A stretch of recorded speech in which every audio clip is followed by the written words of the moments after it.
स्वागत है आप सभी का। आज एक स्पेशल चार्ट के ऊपर चर्चा करेंगे। पहले तो धन्यवाद जिन्होंने ये चार्ट शेयर किया, क्योंकि इस चार्ट को अगर शेयर कर रहा हूं तो इसमें किसी इंसान की यादें भी जुड़ी हुई हैं। लेकिन पहले उनसे कभी बात हुई थी कि एक बार चार्ट को डिस्कस करके इस कंसेप्ट को समझेंगे, तो आई थिंक अब वो टाइम आया जहां मैं ये समझा पाऊं कि आखिरकार ये जो कुछ इस चार्ट के हिसाब से हुआ वो हुआ कैसे। देखिए, ये जो कुंडली है ये बन रही है आपकी 5 नंबर से। आप जब नॉर्मल तरीके से कुंडलियों को सुनते हैं तो वहां पे हम इसे मानते हैं सिंह लगन की कुंडली। सिंह लगन की कुंडली में सूर्य, जो कि फर्स्ट हाउस के ही लॉर्ड हैं, वो फर्स्ट हाउस में बैठे हुए हैं। कहीं ना कहीं सूर्य के हिसाब से एक अच्छी पोजीशन कही जा सकती है। जब किसी भाव का स्वामी उसी भाव में बैठा हो तो वो कहीं ना कहीं बलवान होता है, पहली कंडीशन। दूसरा, कि इस कुंडली के अंदर शुक्र को छोड़ दिया जाए तो बाकी सभी ग्रहों की जो प्लेसमेंट है वो ऑलमोस्ट अच्छी है। शुक्र को क्यों बोल रहा हूं? शुक्र जो है वो नीच राशिस्त हो रहे हैं, नीच नहीं है, पहली कंडीशन। दूसरी चीज कि इस लगन कुंडली में जो शुक्र है वो 10th हाउस के लॉर्ड है, एक चीज। दूसरा, ये कुंडली अपने आप में एक स्पेशल चार्ट में से काउंट होगा। उसका रीजन बता दूं आपको। अगर आप ध्यान से देखोगे तो सूर्य जो है वो पूर्व फागुनी शुक्र के नक्षत्र में बैठे हैं, और चंद्रमा जो है वो पूर्वाषाढ़ा वो भी शुक्र के नक्षत्र में बैठे हैं। देखिए, एक बात समझिए, सबसे बेस्ट चार्ट, जब कभी कोई पूछता है कि सबसे बेस्ट चार्ट कौन सा हो सकता है, तो वो वाला चार्ट होगा जहां पे लगन कुंडली में लगन और उसी नक्षत्र में सूर्य, उसी नक्षत्र में चंद्रमा हासिल हो जाए। यानी कि आपकी लगन कुंडली, सूर्य कुंडली और चंद्र कुंडली तीनों एक हो जाते हो, तो ऐसे में कहीं ना कहीं कोई बहुत बड़ा इंसान का जन्म होता है। मगर उसमें परेशानी ये होती है कि जो चंद्रमा होता है वो अमावस्या तिथि की वजह से कहीं ना कहीं परेशान हो जाता है। उसके बाद दूसरा बेटर चार्ट पोजीशन तब बन सकती है जब आपके पास आपका लगन कुंडली का जो नक्षत्र है और आपके चंद्र कुंडली भी लगन में बैठा हुआ चंद्रमा हो और वो सेम नक्षत्र रख ले, तो भी बहुत अच्छी कंडीशन होती है। ऐसे कई कुंडलियों में आप देखोगे कि वो लोग आज के जमाने में प्रधानमंत्री तक बन जाया करते हैं।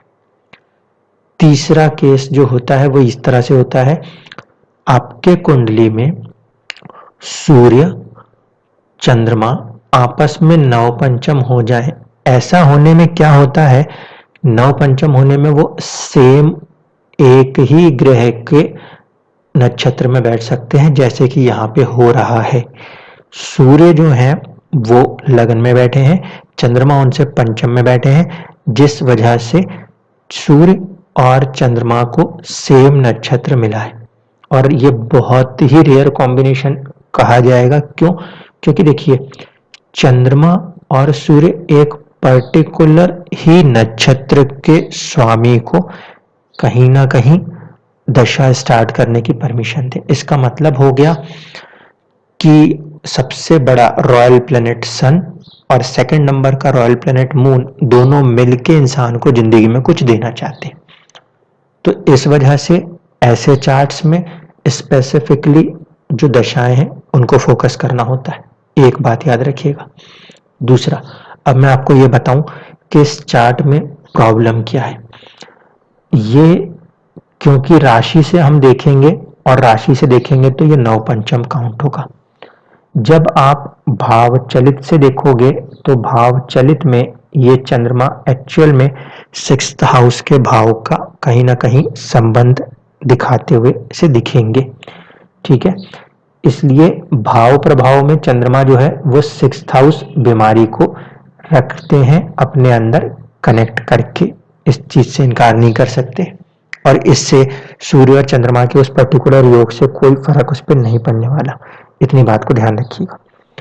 अब इंपॉर्टेंट चीजों को ध्यान से देख लीजिए। लगन जो है वो आ रहा है आपका मघा नक्षत्र में।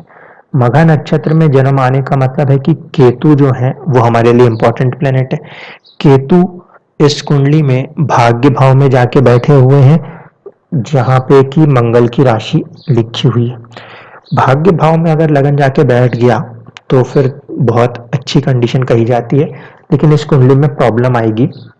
प्रॉब्लम इस बात पे आएगी कि जब आप स्ट्रेंथ पे जाते हो तो इस मंगल के पास स्ट्रेंथ नहीं है।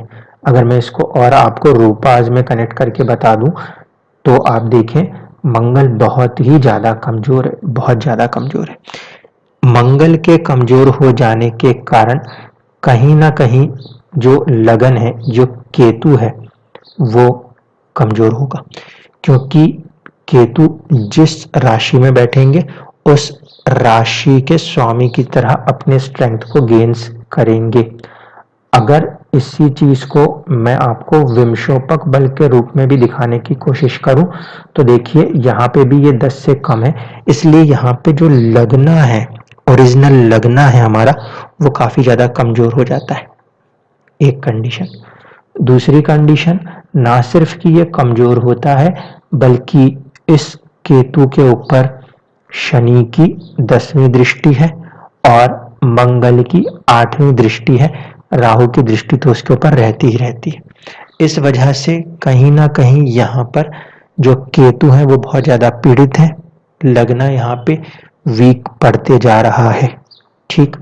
अब आऊं मैं आपके साथ जो हम तारा चक्र और दशाओं की बात करते हैं। तो जब हम तारा चक्र दशाओं में आएंगे तो हमें दिखाई देता है कि चंद्रमा और सूर्य एक जैसे हो गए, इसलिए नवतारा जो है आप एक ही कनेक्ट कर सकते हो। चंद्रमा का भी वही है, सूर्य का भी वही रहने वाला है। इस तारे में अगर आप देखोगे तो आपको दिखाई देगा कि चंद्रमा जो है वो विपत्त तारे में आया है। ठीक है। राहु जो है वो ऑब्स्टेकल्स यानी कि परेशानियां दिखा रहा है, और जो शनि है वो हमारे लिए मृत्यु को भी दर्शाता है। अब जब हम दशा की तरफ बढ़ेंगे तो दशा में आप देखिए कि जब चंद्रमा की दशा आती है तो चंद्रमा को अगर मैं फोकस पॉइंट बना दूं, इस चंद्रमा को जब मैं फोकस पॉइंट बनाता हूं तो चंद्रमा से राहु की प्लेसमेंट जो है वो 11th हाउस में है, और शनि की प्लेसमेंट जो है वो कहीं ना कहीं 8th हाउस में है। ठीक है। जबकि अगर चंद्रमा को भावों के हिसाब से देखेंगे तो there is an exchange between 6 and 12 जैसी कंडीशन, लेकिन क्योंकि वो भाव में हो रहा है, राशि में नहीं, इसलिए हम उसको राशि परिवर्तन में काउंट नहीं कर सकते। पहली बात। दूसरी बात कि चंद्रमा जो है वो नवमांश के अंदर नीच राशिस्थ हो रहे हैं। चंद्रमा को अगर नवमांश में देखें और वो नीच राशिस्थ हो गए तो ऐसे कंडीशन में प्लैनेट जो है कहीं ना कहीं वीक पड़ रहा है। अगर मैं आपके इस लगन को अपने ओरिजिनल लगन कुंडली के बराबर ले आऊं तो देखिए हमारा ओरिजिनल लगन जो था उसके हिसाब से आपका नवमांश ये कंडीशन दिखा रहा है। डायरेक्शनल स्ट्रेंथ है चंद्रमा के पास, लेकिन नीच राशिस्थ हो रहे हैं नवमांश में। ऐसे कंडीशन में ये चीज डिस्टर्बिंग है। किसी भी ग्रह की दशा चल रही है वो अगर नीच हो रहा है तो उसमें परेशानियां बढ़ जाती हैं। ऊपर से चंद्रमा को जो हमने रोल दिया है वो तो वैसे ही डेंजर का दिया है, खतरे का दिया है, तो इसमें खतरा और ज्यादा बढ़ जाता है। फिर देखिए दशा का सेकंड पार्ट जो था वो राहु ने निभाया, क्योंकि महादशा बता रही है डेंजर, उसके बाद आ रहा है ऑब्स्टेकल। अब राहु क्यों ऑब्स्टेकल कर रहा है इसको समझ लीजिए। राहु बैठा है शुक्र की राशि में, और शुक्र जो है वो जाके बैठे हुए हैं, एक तो नीच राशिस्थ हो रहे हैं और दूसरी कंडीशन है कि सेकंड हाउस में बैठे हुए हैं। इस वजह से राहु जब फल करेगा तो वो दो फल कर सकता है, 10th हाउस के और सेकंड हाउस के। क्योंकि शुक्र सेकंड हाउस में बैठे हैं तो राहु पूरी तरीके से सक्षम है फल देने के सेकंड हाउस के। सेकंड हाउस भी मारक भाव होता है और शुक्र की यही प्लेसमेंट में कह रहा था ना गलत है, इसलिए शुक्र की इस प्लेसमेंट की वजह से राहु यहां पे मारक प्रवृत्ति बना लेंगे। एक चीज ये हो रही है। इसके बाद अंतरदशा जो है, आप जिस ड्यूरेशन को ले रहे हो, आपने जुलाई का लिया है, शनि की अंतरदशा ऑलमोस्ट आसपास में आते आते आपको मिलेगी, टाइम बर्थ में थोड़े से करेक्शन को लेते हुए। और जब बेसिक उसमें हम देखेंगे तो हमें दिखाई देगा कि शनि जो है वो डेथ कॉज करने में सक्षम है। अब देखिए कॉम्बिनेशन को रीड करिए यहां से। चंद्रमा 12th हाउस का लॉर्ड, राहु जो इनडायरेक्टली सेकंड हाउस को कनेक्ट कर रहा है, तीसरा है शनि जो कि 7th लॉर्ड होकर 12th में कनेक्ट है। तो कहीं ना कहीं आप देख रहे हो 2, 7 और 12, दूसरा मारक, 7वां मारक और 12वां मारक, ये तीनों हाउस एक्टिवेशन कहीं ना कहीं हो रही है जो कि कंप्लीट मारक स्थान बने हुए। इस वजह से इस पीरियड के अंदर कहीं ना कहीं मृत्यु हुई है, जबकि बाकी सारी चीजें हम योग के रूप में देख रहे हैं। लेकिन ध्यान रखने की बात है, कभी भी किसी भी चार्ट में योग को देखने से पहले लगन के स्ट्रेंथ और उसके पोटेंशियल को समझना बहुत जरूरी है। अगर यहाँ पे ये केतु, शनि, मंगल, राहु इन तीनों से पाप प्रभावित नहीं होता, और यही चीज ना सिर्फ कि ये प्रभावित हुआ है बल्कि देखिए मंगल और शनि से चंद्रमा भी प्रभावित हुआ है। मैंने इसीलिए बोला था कि मनसो जातक वाला जो कंसेप्ट आता है चंद्रमा के साथ, उसको ध्यान रखना है। अगर किसी कुंडली में लगन पीड़ित है और एट द सेम टाइम चंद्रमा भी पीड़ित हो गया तो चीजों को बाहर निकालना बहुत मुश्किल होगा, क्योंकि कहीं ना कहीं चंद्रमा का सभी नक्षत्रों के ऊपर एक राज है, आधिपत्य है। जब कभी भी आपकी कोई तबीयत खराब होती है, कुछ होता है, तो हम बेसिकली उपाय किसकी तरफ जाते हैं? आप जब भी देखते हो किसी को हेल्थ प्रॉब्लम आती है तो उपाय हम शिव जी की तरफ भेजते हैं, यानी कि चंद्रमा की तरफ भेजते हैं, क्योंकि चंद्रमा ही कहीं ना कहीं उसका एक मेजर फैक्टर है।